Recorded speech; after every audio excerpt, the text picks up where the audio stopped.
for waiting. As my senior colleague Derek mentioned, we had a 2-hour meeting.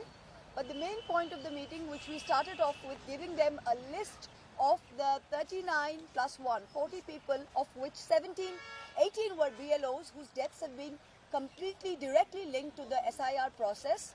We were met with complete surprise on the part of the election commissioner, who actually said that these were allegations, and it seemed as though the election commission had no idea that these people had died in Bengal, which is to our great surprise, that the DO office in West Bengal seems to have no idea, and certainly the CEC claimed to have no idea of these deaths of the BLOs as a result of SIR process in West Bengal. Then we moved on to the 5 questions. The 5 questions are very relevant. And the first question, as Shatabi said in Bengali, I will mention, is if it is indeed that you are trying to weed out infiltrators. You started off Bihar by saying it's to weed out non-citizens.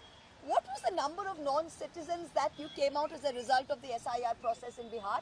What was that number?